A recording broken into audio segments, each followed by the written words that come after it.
Hi guys, कैसे हैं आप लोग। तो आज हम सीयूटी के फॉर्म फिलिंग के एक इम्पॉर्टेंट टॉपिक सब्जेक्ट सिलेक्शन के ऊपर बात करेंगे। मैं अपनी डेली पूरी कोशिश कर रहा हूं कि आपका फॉर्म फिलिंग से रिलेटेड कोई भी डाउट बनता है उसको सॉल्व किया जाए, उसको दूर किया जाए। अभी मैं कोशिश करता रहूंगा। तो वीडियो को बिना किसी देरी के स्टार्ट करते हैं। आज हम किन टॉपिक को कवर करेंगे, सबसे पहले ये जान लेते हैं। पहला, आप कौन से सब्जेक्ट चुनेंगे अपने सीयूटी फॉर्म के लिए, उसको समझेंगे। दूसरा, बेस्ट कॉम्बिनेशन जिससे कि आप सभी यूनिवर्सिटी में एलिजिबल हो जाओ। तीसरा, आप अपनी स्ट्रीम कैसे चेंज कर सकते हो अपने सब्जेक्ट के अकॉर्डिंग, उस चीज को भी समझेंगे।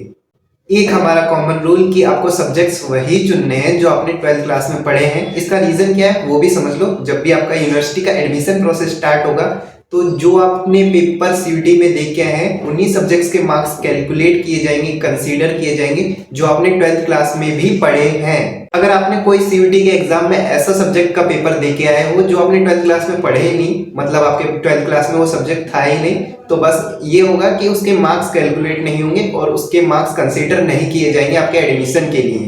देखो, इस चीज में जनरल टेस्ट इंक्लूड नहीं होता है। कहीं जनरल टेस्ट पे भी यही सेम फॉर्मूला लगा दो, जनरल टेस्ट किसी भी 12th क्लास में नहीं होता है। देखो, आपको सब्जेक्ट भी पता होना चाहिए कि कौन से सेक्शन में कौन से सब्जेक्ट आते हैं बेसिकली। तो पहले सेक्शन में हमारे लैंग्वेज के सब्जेक्ट आ जाते हैं जैसे कि इंग्लिश, हिंदी, गुजराती, मराठी। और दूसरे सेक्शन में आ जाते हैं हमारे डोमेन के सब्जेक्ट। फॉर एग्जाम्पल हो सकता है math, physics, chemistry, biology, business studies, political science और जियोग्राफी, सोशियोलॉजी।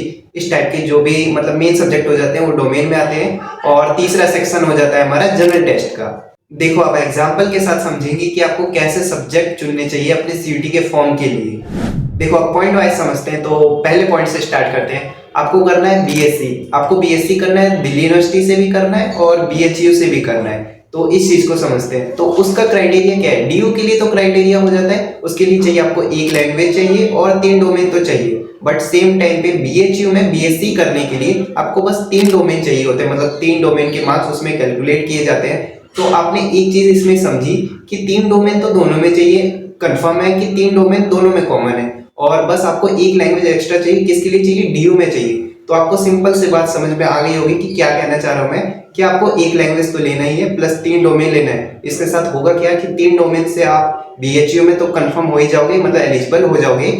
और एक लैंग्वेज लेने के कारण आप डीयू में भी सेम टाइम पे एलिजिबल हो जाओगे। तो आपको एक पॉइंट समझ में होगा कि कैसे सब्जेक्ट चुनते हैं अपने फॉर्म फिलिंग के लिए। देखो, अब दूसरा पॉइंट समझते हैं, ध्यान से सुनना बस। कि आपको कोई और दूसरा कोर्स भी करना है या किसी दूसरी यूनिवर्सिटी से भी करना है, XYZ कोई भी यूनिवर्सिटी हो सकती है, उसमें बस कहीं कहीं क्राइटेरिया होता है कि आपको सिर्फ एक लैंग्वेज चाहिए या जनरल टेस्ट भी चाहिए या एक डोमेन भी चाहिए, मतलब एक लैंग्वेज, एक जनरल टेस्ट और एक डोमेन चाहिए। तो इस चीज को आप कैसे फुलफिल कर पाओगे। तो आपने स्टार्टिंग में क्या लिया था, आपने 3 डोमेन लिए थे जिसमें से एक डोमेन का क्राइटेरिया तो आप ऑलरेडी फुलफिल कर रहे हो, और आपने एक लैंग्वेज भी लिया था जिसमें से आपको लैंग्वेज का भी फुलफिल कर रहे हो। तो आपके पास क्या बच गया, बस आप जनरल टेस्ट से बच गए कि आपने जनरल टेस्ट अभी तक नहीं लिया है तो आप उस कोर्स में एलिजिबल नहीं हो पा रहे हो। अगर आप इसी में एक लैंग्वेज और 3 डोमेन और आपने जनरल टेस्ट भी ऐड कर दिया तो आप जैसे डीयू में एलिजिबल थे पहले, फिर बीएचयू में भी एलिजिबल थे, और जिस यूनिवर्सिटी में आपको एक लैंग्वेज, एक डोमेन और एक जनरल टेस्ट चाहिए उसका भी क्राइटेरिया आप फुलफिल कर रहे हो। तो इसी टाइप से आपको अपनी फॉर्म फिलिंग के सब्जेक्ट चुनने हैं और इसी टाइप से आपको देखना है कि कौन सी यूनिवर्सिटी में कौन सा क्राइटेरिया आपको फुलफिल करना होता है। और ये चीज आसान है, आप इजीली कर लोगे यार। अब हमने वीडियो का पहला टॉपिक तो कवर कर लिया कि हमें कैसे सब्जेक्ट चुनने हैं। अब दूसरे टॉपिक को स्टार्ट करते हैं कि आपको best combination for all university, मतलब कि आप सभी यूनिवर्सिटी में एलिजिबल हो जाओ, तो उसका तरीका क्या है उस चीज को समझते हैं। अब देखो, अब आपका काम क्या है, आपको एक पेन और एक पेपर लेना है, उसमें 3 कॉलम डिवाइड करने हैं, उसमें लिखना है यूनिवर्सिटी, कोर्स और एलिजिबिलिटी। इन सब में आपको भरना क्या है, जो भी यूनिवर्सिटी आप फॉर्म फिलिंग में करना चाहते हो, जो भी कोर्स करना चाहते हो, उनको आपको सिंपली से नोट डाउन करते जाना है और जो भी उसकी एलिजिबिलिटी है उसको लिखते जाना है। आपको उनकी एलिजिबिलिटी कैसे पता चलेगी, आपको सीयूटी की वेबसाइट पे जाना है, पार्टिसिपेटिंग यूनिवर्सिटी पे क्लिक करना है और वहां पे जो भी यूनिवर्सिटी से आप देखना चाहते हो या करना चाहते हो कोई भी कोर्स, उस पर क्लिक करना है। तो आपको वहां पे उनके कोर्स दिखा देंगे और उनकी एलिजिबिलिटी आपको दिखा देंगे। देखो, अब हम किस पॉइंट पे थे, हम समझ रहे थे कि आपको पेन और पेपर में ये 3 चीज डिवाइड करनी है।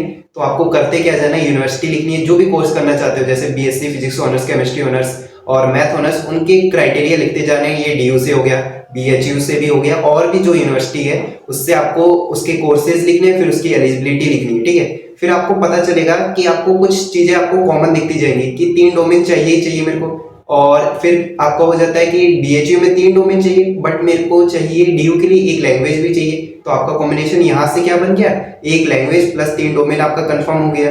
और फिर आप देख रहे हो कि मेरे को किसी तीसरी यूनिवर्सिटी के लिए मेरे को इसी सेम कोर्स के लिए जनरल टेस्ट भी चाहिए, या मैं कोई दूसरा अन्य कोर्स करना चाह रहा हूँ, कोई स्पेशल कोर्स करना चाह रहा हूँ जिसमें मेरे को जनरल टेस्ट चाहिए, तो उसमें आप अपना जनरल टेस्ट भी ऐड ऑन कर देंगे। तो इस टाइप से आप अपना कॉम्बिनेशन बना सकते हैं, आपको किसी से भी सुनने की जरूरत नहीं है, आप खुद से बना सकते हैं, और आपको ऐसे किसी की कॉपी करने की जरूरत नहीं है कि ये वो बता रहा है तो मैं सेम कर लूं। तो आप ऐसे अपनी चॉइस के हिसाब से खुद से बना सकते हैं।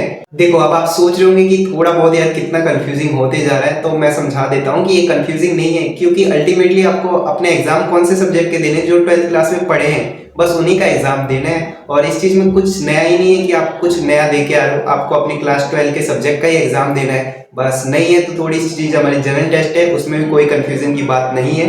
तो आई थिंक आपका डाउट अब क्लियर हो गया होगा।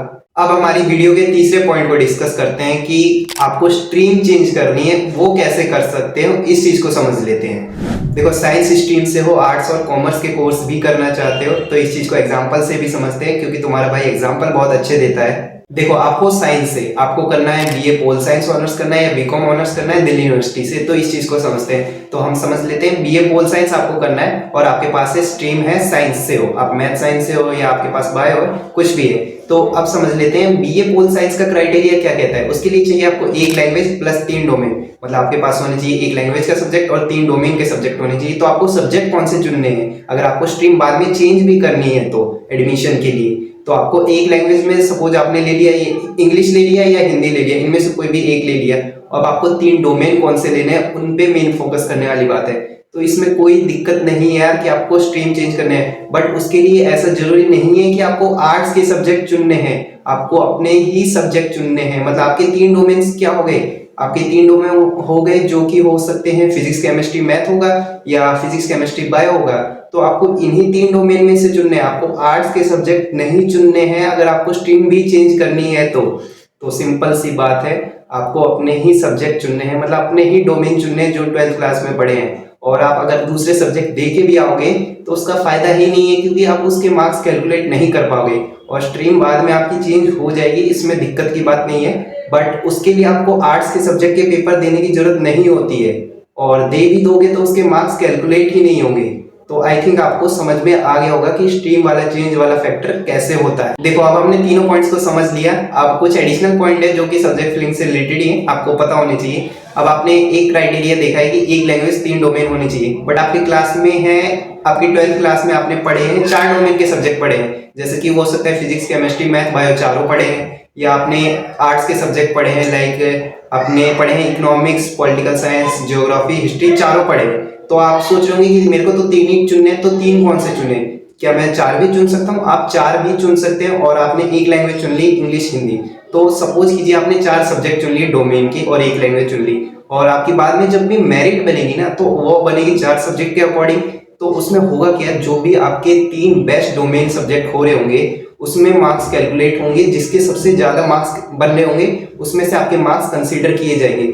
सपोज कीजिए आपने 4 डोमेन लिया, 1 लैंग्वेज लिया, तो जिस भी 3 डोमेन के साथ और लैंग्वेज को मिला के आपके सबसे ज्यादा बन रहे होंगे। एग्जांपल से समझते हैं, 3 डोमेन के और 1 लैंग्वेज के साथ आपके बन रहे 770, और उसी 3 में से किसी के बन रहे हैं 660, और 1 लैंग्वेज को भी मिला के 800 में से।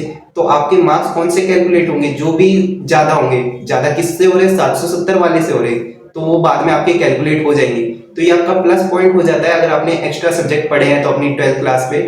क्यों होगा, इसमें जो भी आपके सब्जेक्ट के मार्क्स आपके एक्स्ट्रा बन रहे हैं, कोई आपका सब्जेक्ट एग्जाम में वीक रह जाता है और किसी सब्जेक्ट में आप फोड़ के आते हो, तो जिस भी सब्जेक्ट के मार्क्स आपके ज्यादा बन रहे हैं तो वही मार्क्स आपके कैलकुलेट किए जाएंगे, जो कि आपके लिए ही प्लस पॉइंट हो जाता है। इसी में हमारा एक और पॉइंट है कि आपने 2 लैंग्वेज भी पढ़ी है और मान लो आपके 3 डोमेन तो आपको सेलेक्ट करना ही है। आपके पास इंग्लिश और हिंदी आपने 12th क्लास में दोनों पढ़ी है, तो आप इसमें से कौन सी चुनते हैं? अगर आप दोनों भी चुनते हैं तो आपका एक प्लस पॉइंट ये है कि जिससे भी आपके मार्क्स 800 में से ज्यादा बन रहे होंगे, सपोज कीजिए आपके इंग्लिश में आ रहे हैं 180 और हिंदी में बन रहे हैं 190, तो आपके हिंदी वाले मार्क्स कैलकुलेट हो जाएंगे। जिस भी सब्जेक्ट से आपके ज्यादा मार्क्स बन रहे हैं वो आपके मार्क्स एडमिशन के लिए, मेरिट के लिए कैलकुलेट किए जाएंगे। तो ये सीधे सीधे आपके लिए प्लस पॉइंट है। अगर आपने एक्स्ट्रा सब्जेक्ट पढ़ा है और आप एक लैंग्वेज प्लस 4 डोमेन सेलेक्ट करते हैं तो आपके जिस भी मार्क्स के कैलकुलेट होंगे, कौन से मार्क्स कैलकुलेट होंगे, जिस भी सब्जेक्ट में सबसे ज्यादा नंबर बन रहे हैं उसी के मार्क्स आपके कैलकुलेट होंगे आपके एडमिशन के लिए।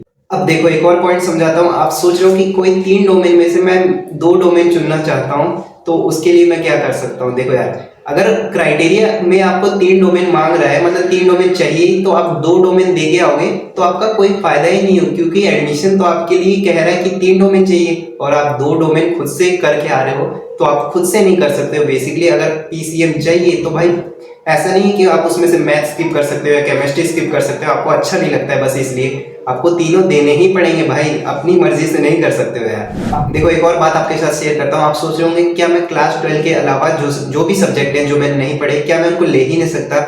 ले सकते हो, उसका एग्जाम भी आप दे दोगे, बट उसका फायदा नहीं होगा बेसिकली, क्योंकि मार्क्स तो आपके 12th क्लास वाले सब्जेक्ट के ही कैलकुलेट किए जाएंगे। लेने को ले सकते हो बट उस चीज का फायदा नहीं है यार। देखो एक कॉमन डाउट सबका बनता है कि मेरे को जनरल टेस्ट लेनी चाहिए या नहीं लेनी चाहिए, क्योंकि मतलब मेरे मोस्टली कोर्सेज में जनरल टेस्ट की जरूरत नहीं होती है। तो इस चीज के ऊपर ऑलरेडी डिटेल वीडियो बन चुकी है, मतलब हमने डिटेल में बात की है कि आपको जनरल टेस्ट लेना चाहिए या नहीं लेना चाहिए, या किसको जनरल टेस्ट लेना चाहिए, इस चीज के ऊपर हमने ऑलरेडी बात कर ली है यार। देखो सीयूटी फॉर्म फिलिंग के सब्जेक्ट सिलेक्शन कह लो या सब्जेक्ट कॉम्बिनेशन कह लो, उसके लिए ये सही में डिटेल वीडियो थी। अब यार आपका कोई भी डाउट नहीं रहना चाहिए यार। देखो सीयूटी फॉर्म फिलिंग से रिलेटेड आपका कोई भी डाउट बनता है तो आप कमेंट बॉक्स में पूछ सकते हैं, और इससे पहले हमने सीयूटी फॉर्म फिलिंग से इंपॉर्टेंट टॉपिक के ऊपर वीडियो में डिस्कस किया है। यहाँ पे या यहाँ पे पता नहीं कहाँ पे चल रही होगी वीडियो, क्लिक करो और एंजॉय करो, और मिलते हैं आपसे अगली वीडियो में। तब तक के लिए good bye and take care.